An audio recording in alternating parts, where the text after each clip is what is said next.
Hi, everyone.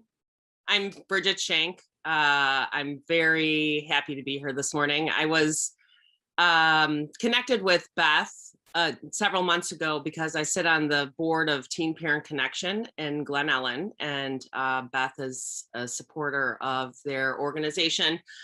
And I told a story at one of their fundraisers. So she asked me to join you here this morning. I am a storyteller, started about 3 years ago, but I've been doing storytelling in all of my professional work and personal life for my whole life. I'm Irish and watched my family members tell stories at parties and funerals and wakes and the breakfast table.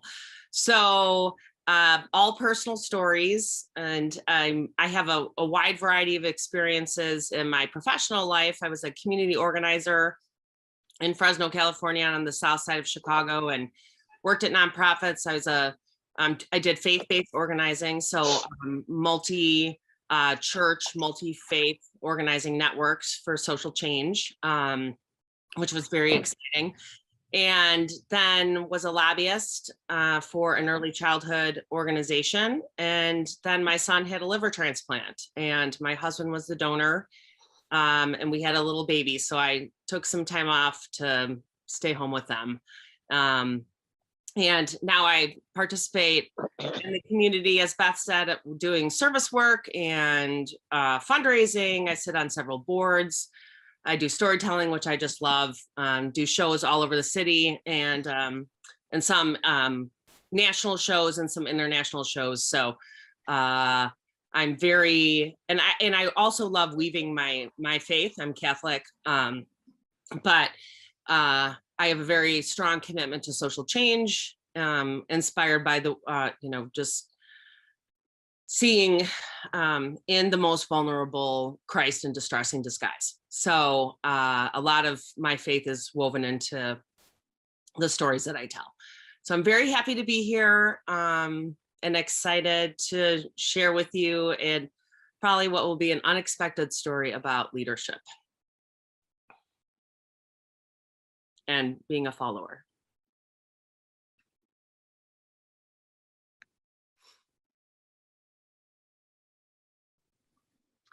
You are welcome to begin, Bridget, is when you're ready. I'm just taking a drink of water. Sure. Hey, Beth, am I on camera or no? Am I just? Yes, you are on camera. Okay. I can't see myself, but that's fine. I don't need, it makes it better. Okay. As long as it makes it better. Yeah. Well, you don't get distracted. Sometimes on Zoom, you can get distracted by watching. By yourself. And just a note on that, we can control what we see on our screens. So if people aren't seeing the speaker, go up to the little area sort of in the upper right-hand corner and click probably the second one from the left. It's the speaker view, and you'll be able to see whoever is talking in a little box on the presentation. Just for those of you that might not have found that Zoom feature before. Thanks. Excuse me. Okay. Dad, something's wrong with Tad. Tad was my cousin's tadpole, my dad's younger brother's son. They were on vacation and they asked us to watch Tad, the tadpole, and Timothy, their turtle. Tad arrived in a fishbowl, and Timothy arrived in a box with his favorite rock and some straw. Tad was swimming around. He was very happy and full of possibility. Both reptiles were placed on the back screened-in porch, and they would be roommates with our turtle Butch for the week while my cousin was on vacation.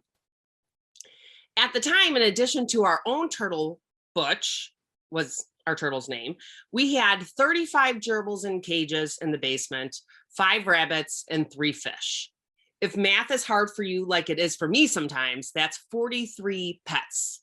So adding 2 more was just not a big deal for our family. Dad! Seriously, Dad. Tad the tadpole was slimy and bloated, doing the back float on the surface of the water. We had him in our care for less than a day. My mom was a magician with the backyard and our patio, decorating it. There were flowers and ferns hanging everywhere, and there were these glass balls that caught the light as it came in the morning. There was plenty of shade, but there were also spots where the sun could peek through the glistening plants after she watered them in the morning, and it shined right on the fishbowl with Tad. We had cooked Tad. Commotion soon ensued. My mom came out completely panicking. My dad was swearing. My brother laughed. My sister was crying.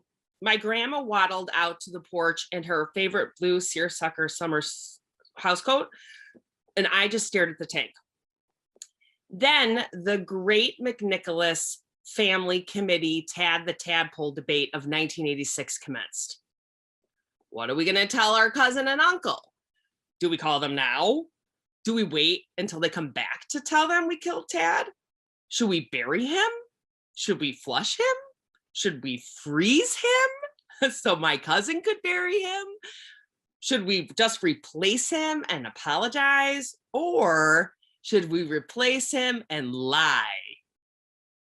None of these options would work. My little cousin was completely in love with his pets. He was so obsessed with Tad the Tadpole and Timothy the Turtle that I think he had fingerprinted their little web feet and he had tattooed their names on his back.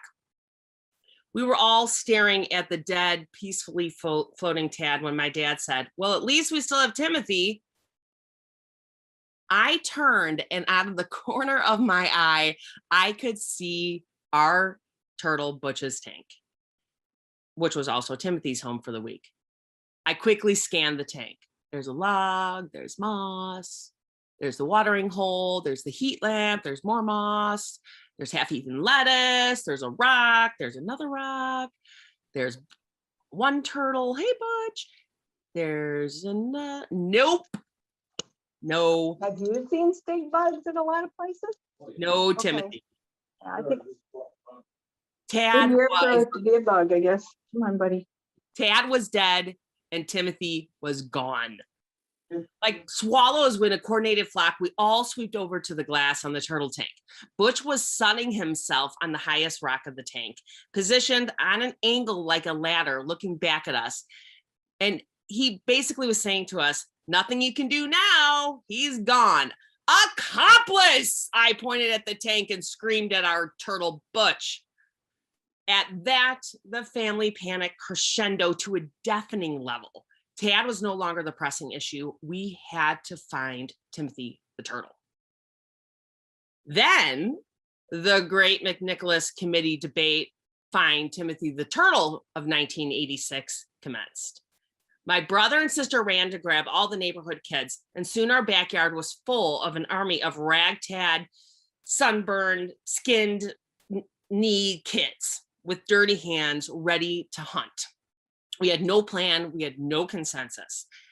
As the oldest of all of the kids in the neighborhood and the loudest, if you can imagine that, I swung my braids around to the back, to my back, and I screamed to everybody, okay, this is what we're going to do. I'm in charge. Absolutely no one listened to me. We just all started looking for Timothy. Some were crawling with their noses in the grass, with their eyes, like looking just at the top of the grass and in the dirt. Others were walking slowly in circles.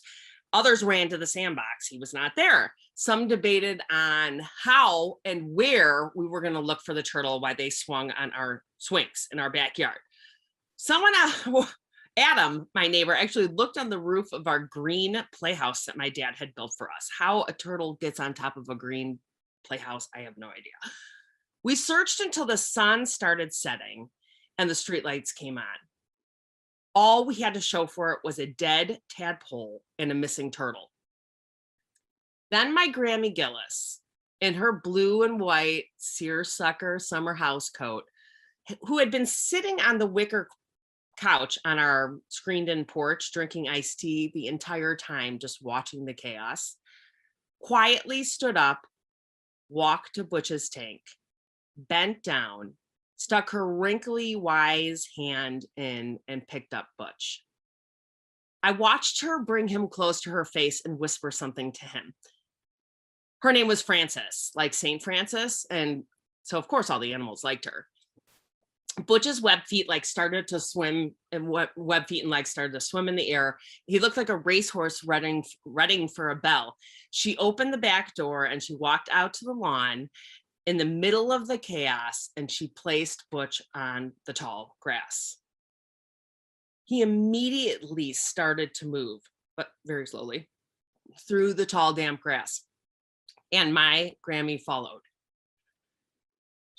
I remember her. She was very slowly walking with her hands behind her back, hunched over, while everyone else was frantically running around her, trying to find Butch before it got dark, because then the raccoons would eat him if we couldn't find him. Slowly, the two of them moved through the yard in a very pointless pattern, up the giant log onto the garden, through and past the sandbox, under a pine tree, over a rock, to the fence, stop, back again, over and over. My dad noticed, and he said, "Fanny," that was her nickname, "what on the heck are you doing?" My grandma looked at him and said, "Butch will lead us to Timothy. He knows the way." My dad laughed even harder. "It's a turtle. It is not a dog. Turtles can't do this. They do not know how to find another turtle." My Grammy smiled at him with her old broken teeth and just kept following Butch. Soon, one by one, we all fell in behind my Grammy and Butch and followed their lead. Round and back and forth, slowly and steady, they led the way. It made absolutely no sense, but we followed. It was actually completely absurd if you were watching from the street, this pack of people following this old lady and a turtle in the grass. Across the front yard, across our neighbor's yard, over the driveway, to the side of their house where they had this fenced-in gated area that held their garbage cans. Butch went under the gate. We threw open the gate and all piled in the side yard, and we're staring, looking at the garbage cans. We looked down and there was a board, and the back half of Butch was sticking out of one of the boards. My Grammy very confidently and slowly knelt down, lifted up the board, and there was Timothy. Butch found Timothy. It was slow and completely improbable, but Butch kept leading us forward. At the end of the day, we may have lost Tad the tadpole, but we learned to follow a very unlikely leader.